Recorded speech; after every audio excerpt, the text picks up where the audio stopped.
In this section 4.3, we're going to solve polynomial equations. We've already solved polynomial equations. We've solved these quadratics already. We have three techniques. You can solve by factoring, if it's factorable. You can solve by completing the square, or you can solve by the quadratic formula. So we can use those. However, we don't have any techniques so far for solving fourth degree polynomials. So we'll get started on those higher ordered polynomials, but we're still going to use our quadratic techniques once we can reduce it to a quadratic. I'll show you what I mean. In question number 1, of course, we're going to try to factor out anything that's common, and we see that there is an x squared in common. When I factor it out, it leaves behind 2x squared minus 5x minus 3. And our zero product property says that x squared could be the zero or the quadratic. The quadratic, to solve it, we could use any of the techniques that we know. This one looks like it will factor. 2x here and x here. And let's go with a 3 here and a 1 here, with the 3 being negative. That way our outer product is negative 6x, and our inner product would be a positive 1x. That equals a sum to negative 5. So set each factor equal to 0. X squared equals 0, so x equals 0. That's a double root. 2x plus 1 could be the 0. 2x is negative 1. X is negative 1/2. And x minus 3 could be the 0. X equal 3. And that one's solved. 2, as I mentioned, this one's already reduced to a quadratic, so we can use our techniques. I see that this particular trinomial, each term is divisible by 3, so if I want to make it just a little simpler, I could divide both sides by 3 and get a simpler quadratic. And I have some options. I could try to factor it, but it doesn't look like it factors. So I'm going to try to remind you how to complete the square.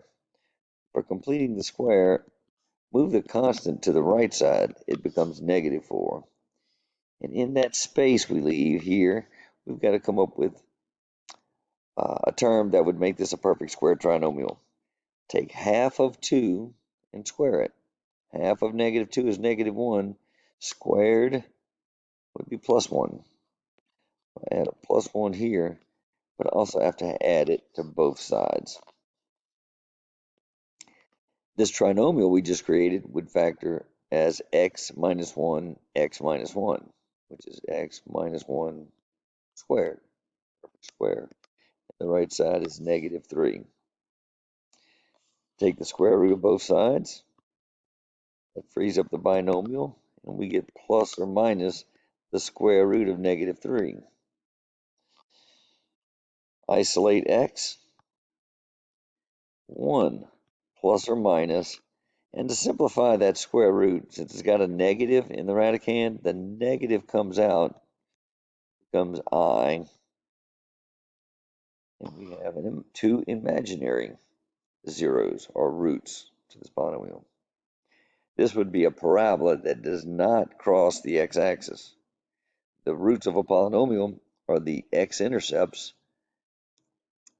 The x-axis is the real number line, and these are not real. So this would have a vertex above the x-axis and not intersect it.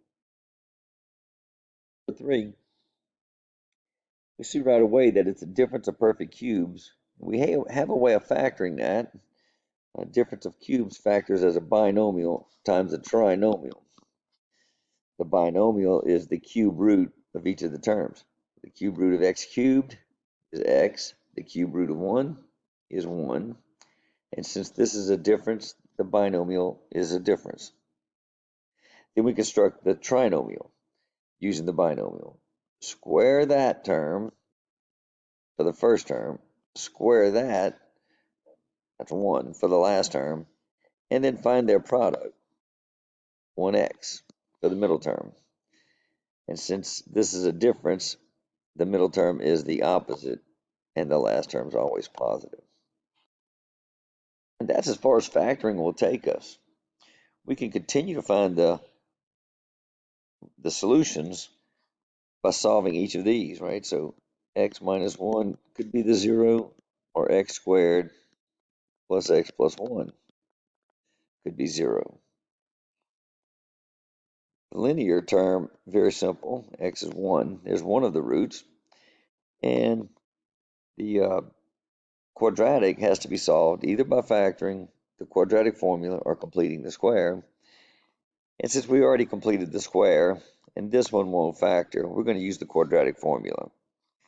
It is the opposite of b plus or minus the square root of b squared, that's 1, minus 4 times a, which is 1, times c, which is 1, all over 2a. And we're just going to simplify that.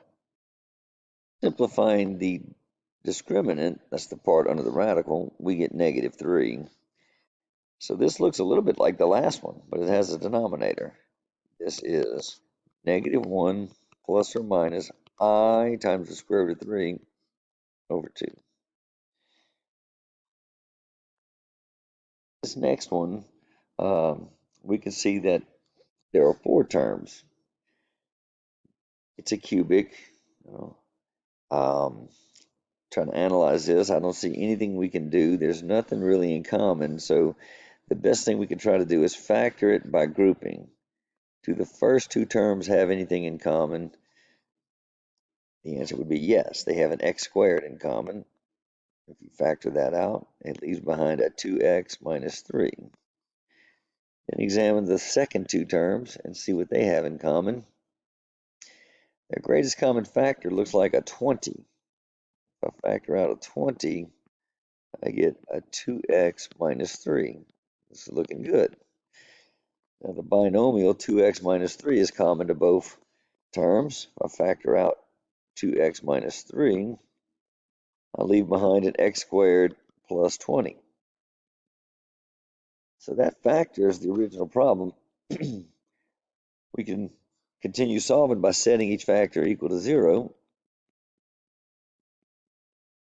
or x squared plus 20 equals 0. The linear factor, the first one, that solves very easily. X equal 3 halves. The next one, it's quadratic. You could use the quadratic formula.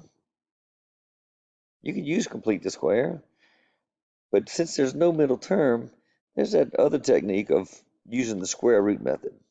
Isolate the square term, moving the 20 to the other side, and then just simply taking the square root of both sides. The square root of these things. The square root of x squared is x, and the square root of negative 20 is plus or minus I times the square root of 20. But look at 20. Isn't there a perfect square factor? Isn't that 4 times 5? The 4 will come out, the square root of 4 is 2. So simplify that just a little bit more.